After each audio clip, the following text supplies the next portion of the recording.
Gaano mo ba kamahal ang sarili mo? Why do you need to love yourself? Bakit ito'y napaka-importante? Self-love is one of the best thing you can do with yourself. Being in love with yourself provides you with self-confidence.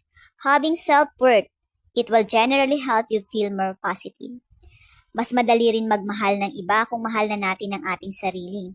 Kung alam mo lang talaga paano mahalin ang sarili mo, mas magiging masaya ka at matututunan mo rin alagaan ang iyong sarili. When you are truly in love with yourself, may iwasan mong ikumpara ang sarili sa iba.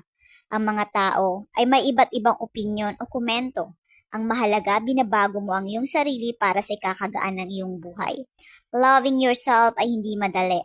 Ngunit pag ito ay iyong natutunan, madali na lamang at makikita mo ang pagbabago. May mga paraan o maraming paraan upang tayo magtuon ng pagmamahal sa ating sarili. Makakatulong ito sa ating pagbabago. Sa tuwing nakakaramdam tayo ng paggalungkot o pagkabagot, kailangan natin i-refresh ang ating kaisipan. Paano nga ba natin mai-refresh ang ating kaisipan?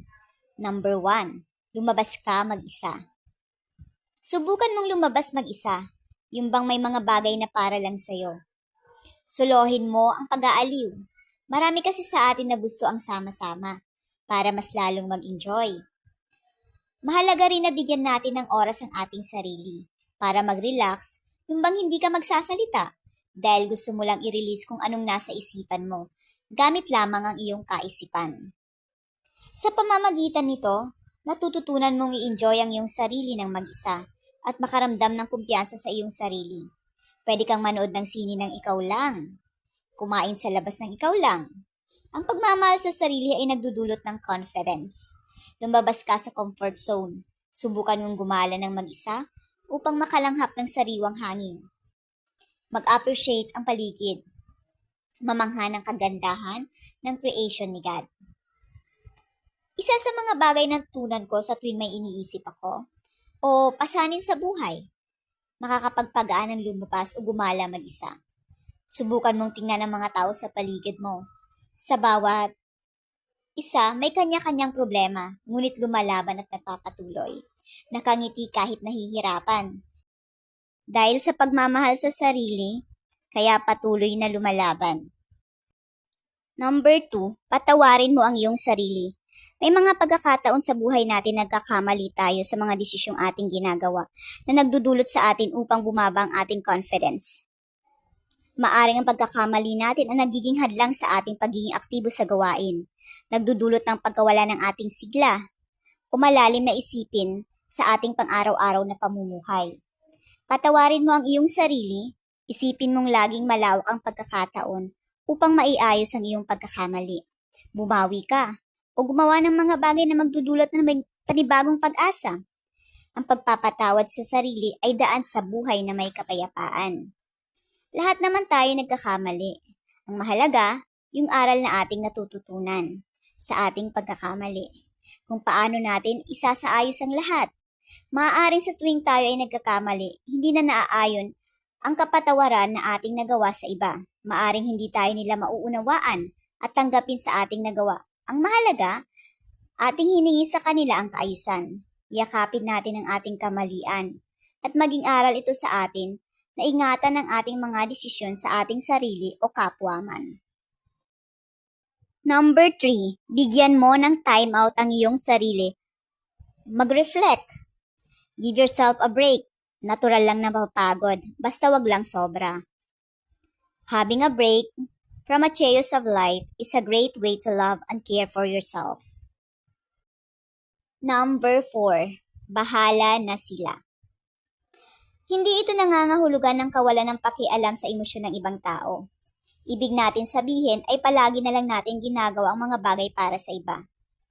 Halimbawa, mas pinapahalagahan pa natin ang jowa natin kaysa sa sarili nating pangangailangan. Kaya kung iiwan na tayo pa rin ang sasalo sa imibibigay nilang kalungkutan. We do too much for people. We like to please other people. Hanggang umabot na tayo sa puntong nakakalimutan na natin ang ating sarili. Napapabayaan na natin na dapat balanse lang ang ating pagmamahal. Number 5, know your achievement. Yung mga bagay na ginagawa mo tulad ng makagraduate, masimula ng maliit na bagay na ninanais mo, ay maituturing ring achievement. kahit ano man ang diskarte mo sa buhay, ay may tuturing na tagumpay. Hindi mo naiisip yan kasi palagi mo lang binabalewala ang mga simpleng bagay. Creating a list of what you have achieved is a great way to fall in love with yourself. Makikita mo rin ang mga happiness sa mga simpleng bagay na nakakamit mo. Ang problema kasi sa isipan ng tao ay gusto ng napakalaking tagumpay. Pero hindi natin maaabot yon kung hindi natin napapansin ang mga maliliit na bagay. Gaya ng hindi mabubuo ang 1,000 kung kulang ng piso. Mahalaga pa rin ang maliit na bagay. Minsan kasi nakapokus tayo sa mga negatibong bagay o mangyayari. Nakakalimutan natin na manatiling positibo. Celebrate your achievement. Tell others what you have achieved. Share your experience and be proud of what you have done. Give yourself the credit you deserve. Number 6. Gumawa ka ng panibagong bagay. May palaging bago tayong magagawa sa mundo. Pero natatakot ka pa. Alam mo, hindi mo malalaman na nagdadala pala yun ng kasiyahan sa iyong buhay. Maari yung panibagong bagay na takot tayong gawin sa ating buhay ay mga bagay na maaring maging daan upang tayo maging matagumpay. Face your fear, ika nga. Number 7. Challenge yourself. May mga bagay na sa akala natin hindi natin kayang gawin gaya ng paggitara, takot magmaneho, at marami pang iba. I-challenge mo ang sarili mo na yung mga bagay na hindi mo kayang gawin ay magagawa mo pala. Kung gusto mo mag-ipon pero marami kang bisyo, gaya ng paninigarilyo, challenge yourself na magagawa mo ito. Disiplinahin mo lang ang sarili mo dahil kapalit ay kaginhawaan at security ng buhay mo. Malayo ka pa sa sakit. Pag-aralan mo yung mga bagay na kinatatakutan mo. Mahirap sa una, pero pag nagawa mo na, ikaw mismo ay makaka-realize na kaya mo pala. Yung mga bagay na akala mo hindi mo kaya. At ito ang 7 tips kung paano mahalin ang ating mga sarili. Sana'y makatulong. Thank you for watching, guys. Don't forget to like, share, and subscribe to my YouTube channel. See you on my next video. Thank you.